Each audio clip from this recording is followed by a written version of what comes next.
Joe, put your left on What?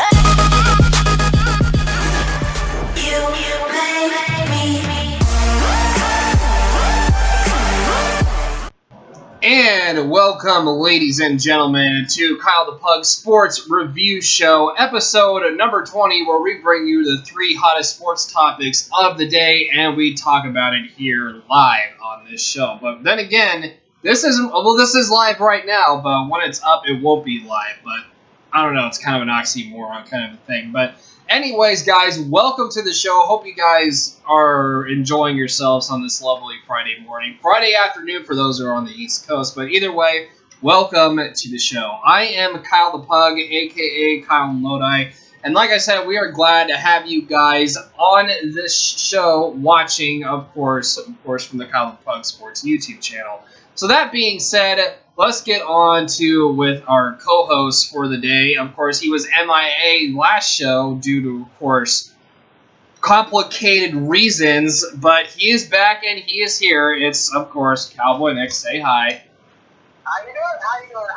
¿Dónde está? Hola, bienvenido, ¿cómo te llamo? A los videos, llamada a Andrea, a Kona Omega, I'm on like dating, I'm on moving, and I'm not a Tuesday. Alright, so, but that being said, the people are going to be turning away from this show and turning off to go to another video just because you said all that. But with that being said, of course, we are here to talk about the three hottest topics, of course, of the sports world on this Friday morning. So we're going to talk about LeBron James officially re-signing with the Cavaliers, and of course, A-Rod's retirement, which has been a controversial thing, and we'll talk about that here coming up here in a bit.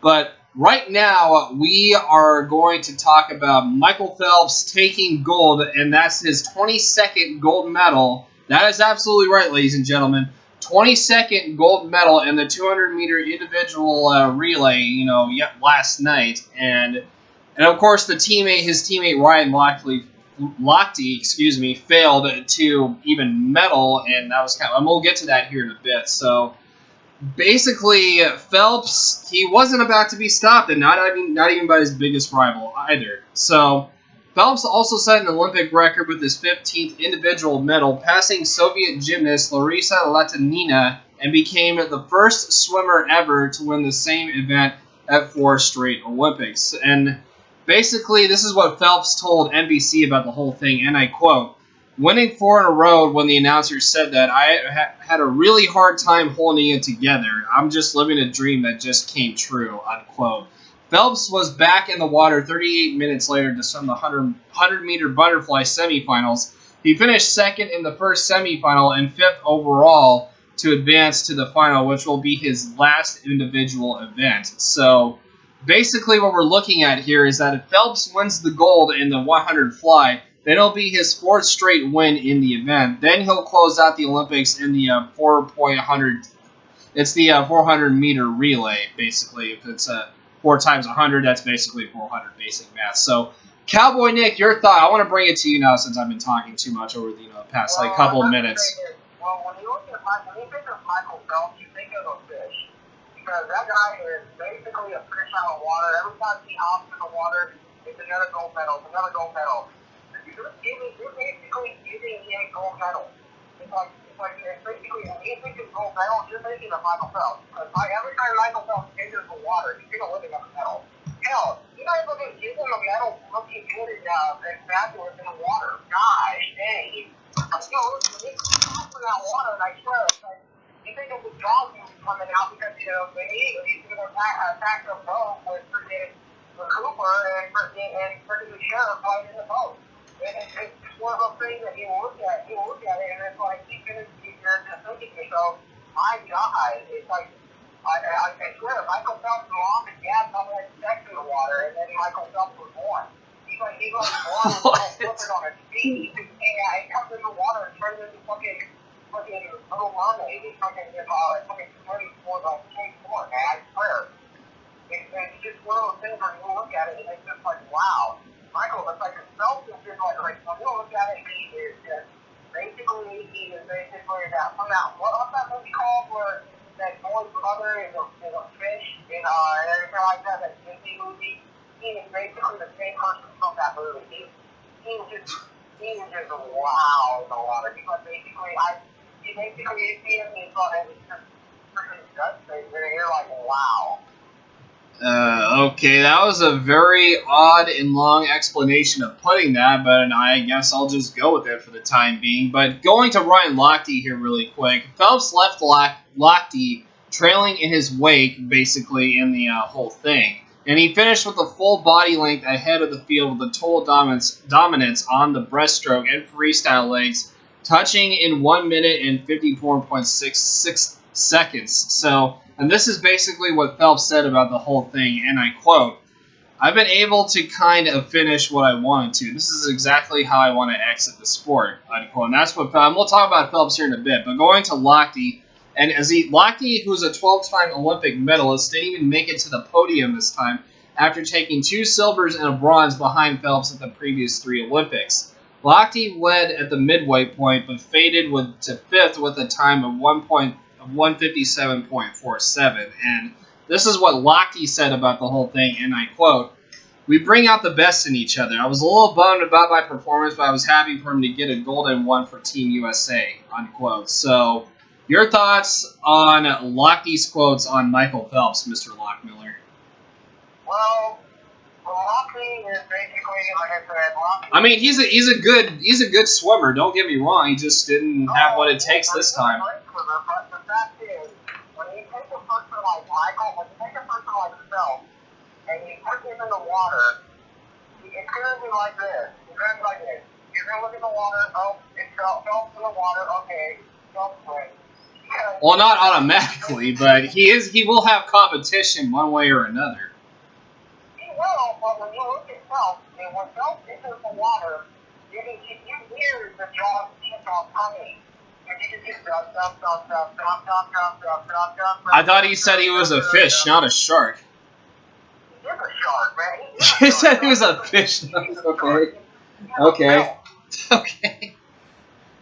Oh my. He goes out there and he opens his mouth and just shoots. So it's just one way or another. When you one way or another, you go in the water with Phelps, you're going to die. Because Phelps will kill you in competition. Because Michael Phelps, and I will tell you, Phelps is just dangerous. He is dangerous. He's going to leave the sport dangerous, and he's going to go out there just whooping everybody. Okay, so going back to the actual race here. So Japan's Kosuke Hagino, I apologize if I mispronounced that name, took the silver in, 156.61, while China's Wang Sheng claimed the bronze in 157.05. And Cam Newton had something to say about the whole race, and I'm going to quote that here right now. It's not too many athletes who are going to have the world stop just to watch him. We've had a real-life football game going on, and everybody just stopped to look at him. My hat goes off to Michael Phelps. He's an amazing athlete, an amazing citizen, who has set the bar for athletes all around, unquote. So, your thoughts on Newton's quotes on Michael Phelps? I agree with you. Newton has is very, very right. But the one thing I gotta say is this, and I have to say this.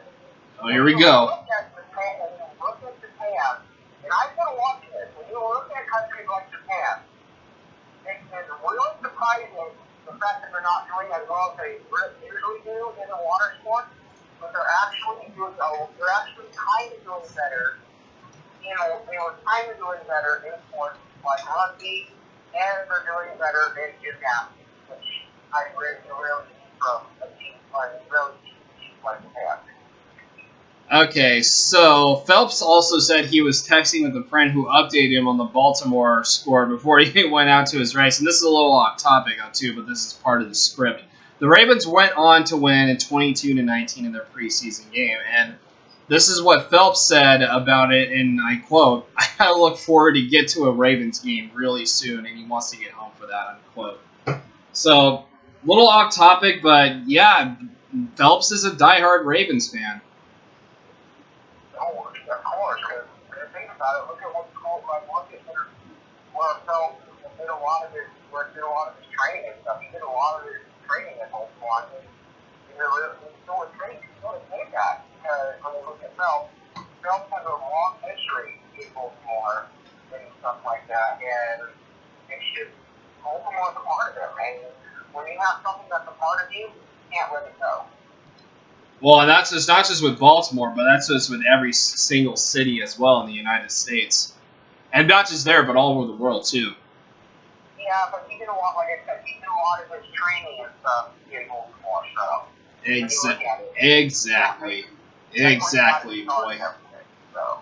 All right, so moving on here to our next topic here, we're gonna get to LeBron James, who he's about to, he's signed, a landmark deal with the Cavaliers. But let's see how much of a landmark this deal actually is. So LeBron James, he agreed to a 3-year, $100 million contract with the NBA champion Cleveland Cavaliers. So the salary in the first year will be a $31 million. That's the amount of money, making James the highest paid player in the NBA for the first time in his career. The salary for the 2017-18 season will top $33 million, making him the highest paid player in a single season in league history, topping the $33 million Michael Jordan earned with the Chicago Bulls in the 1997-98 season. So a source told ESPN that James has a player option for the third year. James will sign the deal next week when he returns for his annual LeBron James Family Foundation charity event. So over the past 2 years, James has accepted 1-year contracts from the Cavaliers for the player options. After considering his choices, James opted out for a longer deal with the Cavs, this summer. And James announced that he would sign the new deal on the Bleachers Report video, uninterrupted, on Thursday. And this is what LeBron James said about, this contract deal. And I quote, "I just want to let y'all know I'm re-signing back with the Cleveland Cavaliers, my hometown team. I can't be more excited than this opportunity once again, man, to defend our crown and defend our title. We all know last year was a magical, inspiring event. All the words you can come up with is that it was an unbelievable season. I just can't wait to get the group back together, the team, the franchise, and more importantly, get everybody together, including the fans. Without you guys, without your passion and commitment, we wouldn't have been able to do what we did this past season. I'm ecstatic and I'm also enthralled. I can't wait to see my guys. I can't wait to get back out there in the wine and gold and just get the band back together. Lastly, let's get J.R. Smith done. It's that time," unquote. So what are your thoughts on LeBron James' comments about the contract? Yeah, but the one thing I'm going to say is... Yeah, great answer. Yeah, great answer. I'm just going to say this. LeBron's going to go out there and it's going to be a crazy time. But the one thing I'm going to say is this. When it comes to teams in the East, I'm going to say this. It's going to come down to two, and those two teams are Cleveland, and the other team that I'm going to say I'm going to see something spectacular from. And you may not agree with me, but I'm going to say it has to be Indiana. Wait, say that one more time. You're kind of cutting in and out there.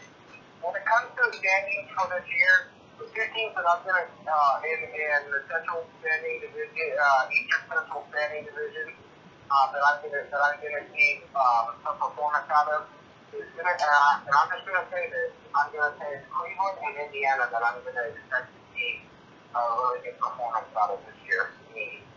I don't know personally about Indiana, but if I had to pick a team that would definitely, contend with, of course, the Cleveland Cavaliers for that matter, I would say either Chicago would be one team, because, of course, the veteran presence of, Dwayne Wade might help them out, just for logical purposes. And possibly the Boston Celtics could be another option, as much as it pains for me to say it, because I'm a Laker fan, because Celtics do got some young guys. They got up-and-coming talent, and they're expected to make another playoff run, for the upcoming. You could add the Pistons in there too, and then you can add, who's the other team that's also? You add Toronto in there as well. So that would be like my my top 5 teams in there if I had to pick. Yeah, for me, when I think of Indiana had a pretty good performance this year, but the fact is that they could do another good, spectacular performance this year, and I don't know why, but I just,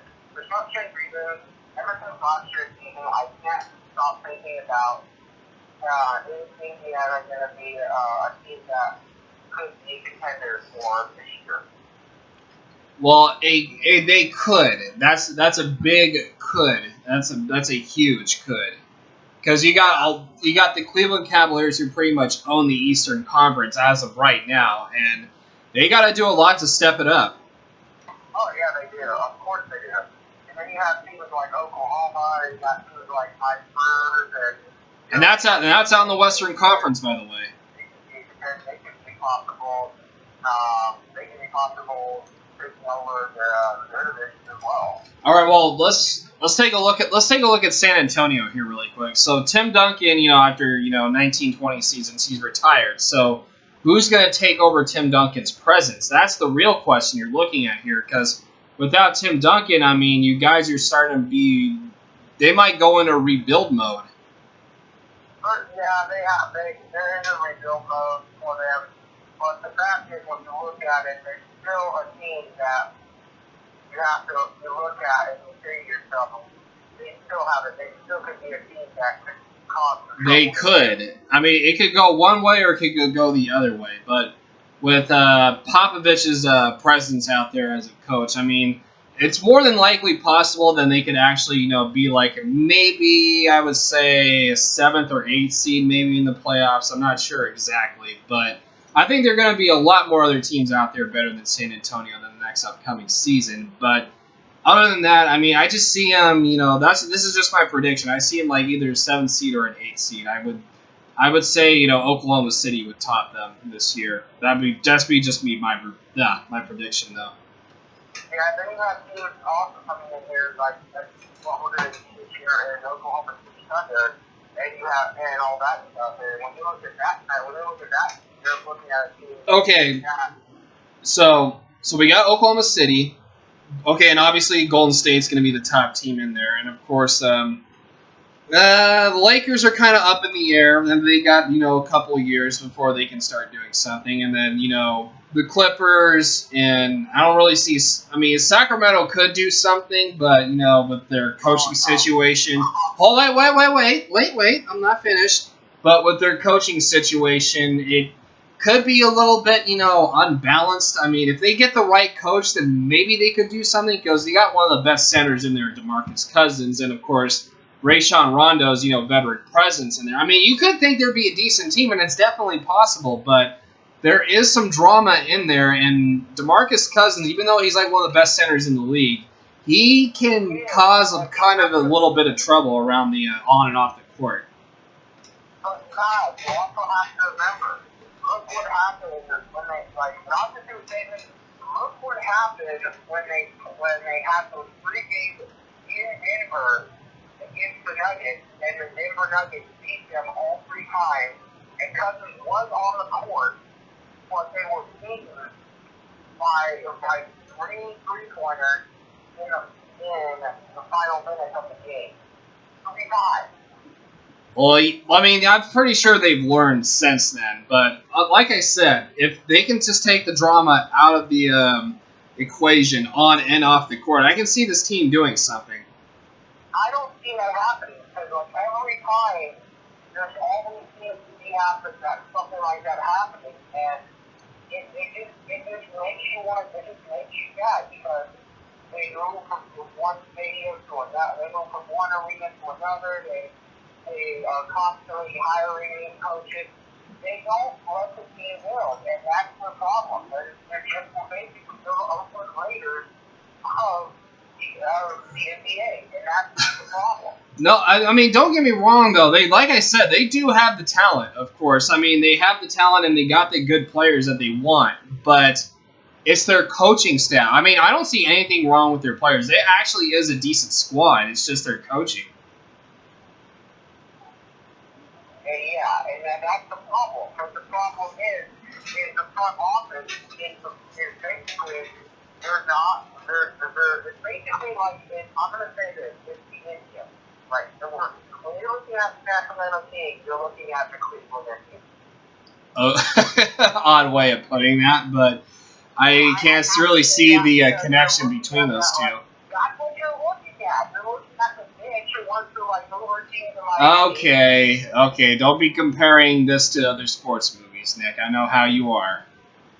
I'm just telling you the truth. The truth hurts. I'm just telling you the truth.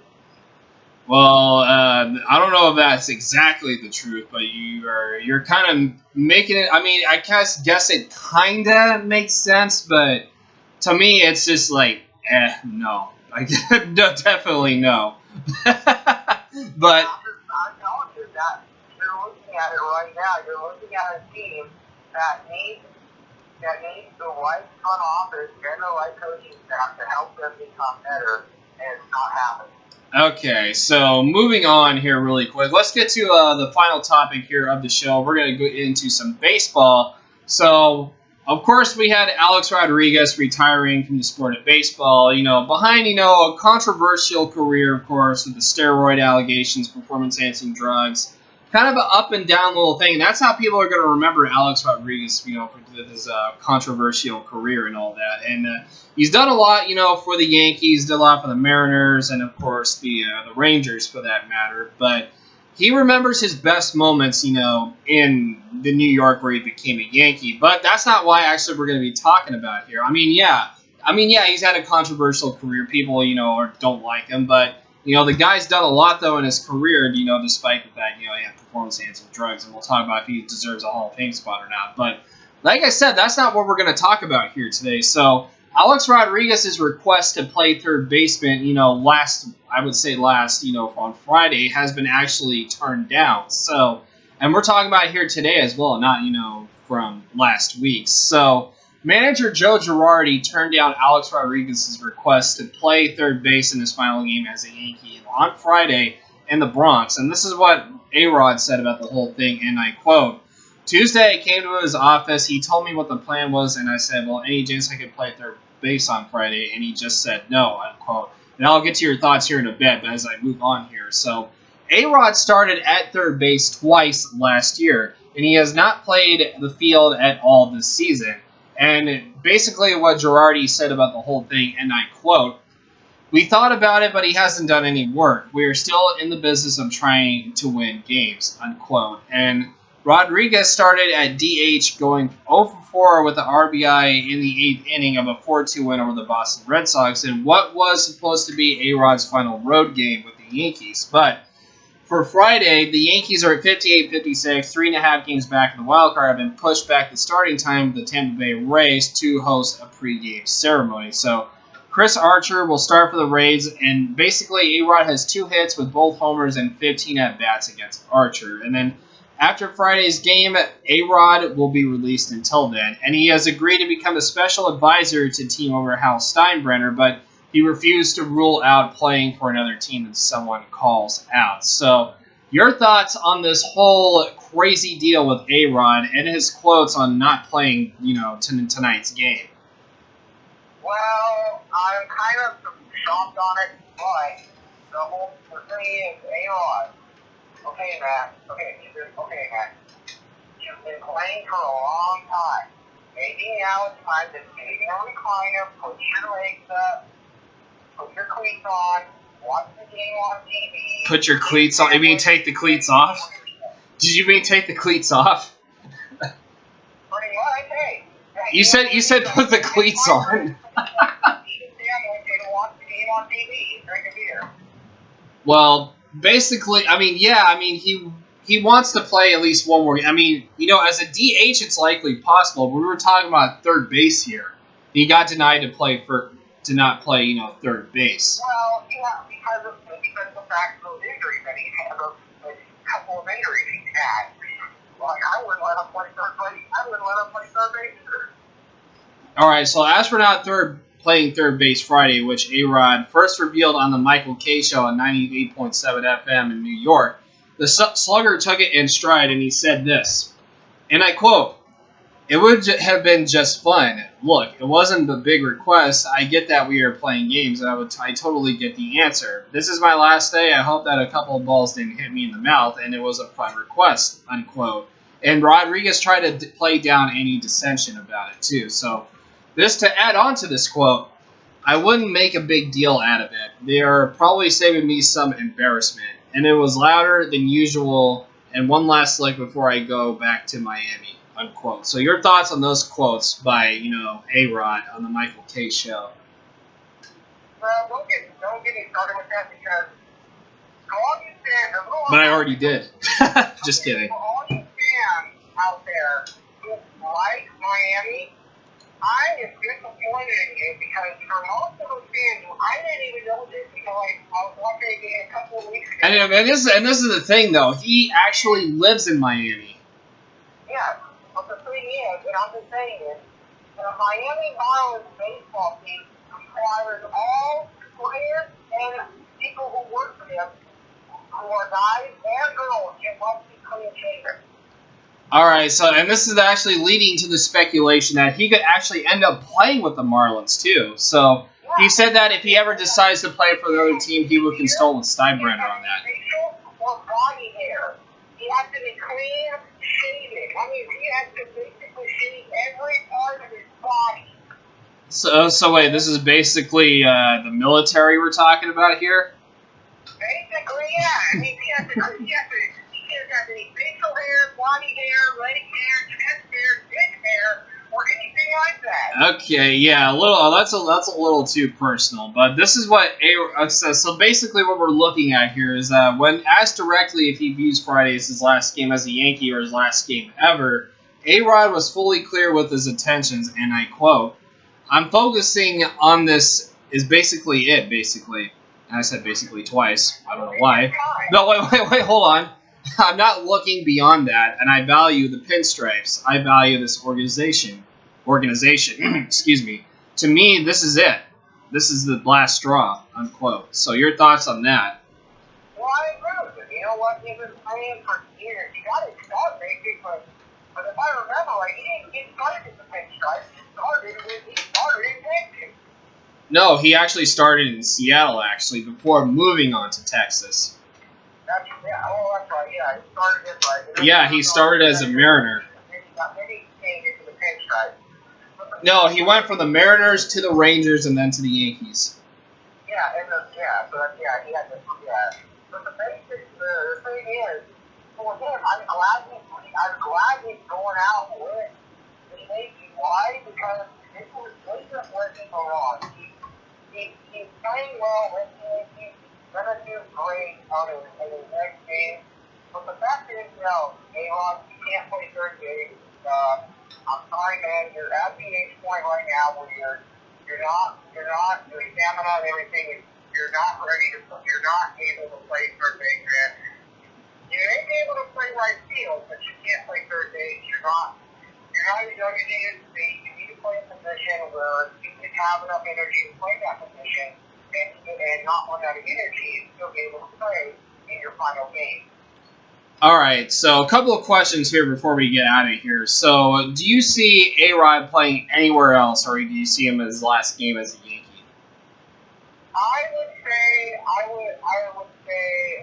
I see it as a final game in the pinstripe. Otherwise, I would say it might be a consideration for the Dodgers. Okay, I don't see. I mean, there was rumors about that a long time ago before he signed with the Yankees, but that's a different topic to talk about. Okay, I get it.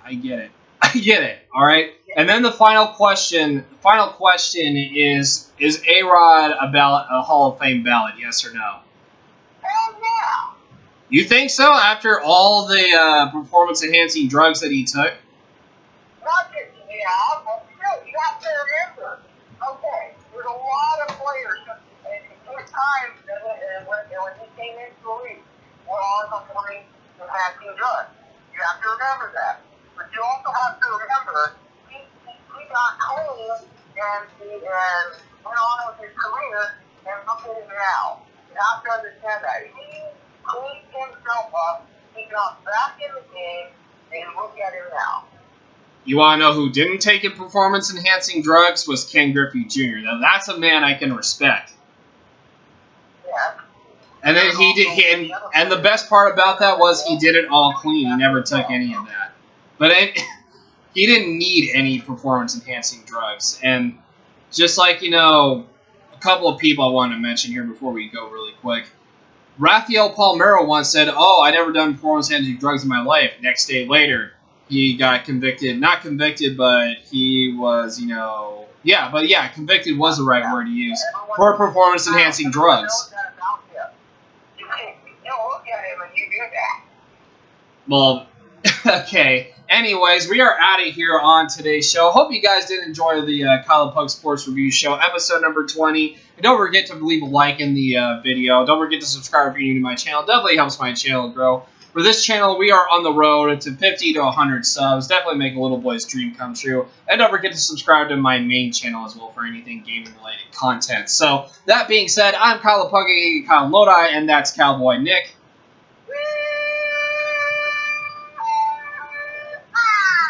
And we'll see. That was a long one. A little longer than usual. And we'll see you guys next time on Wednesday. Same time, same place, and same situation as usual. Almost couldn't remember what it was for a second. Okay, so with that being said, have a good day. And as always, stay safe.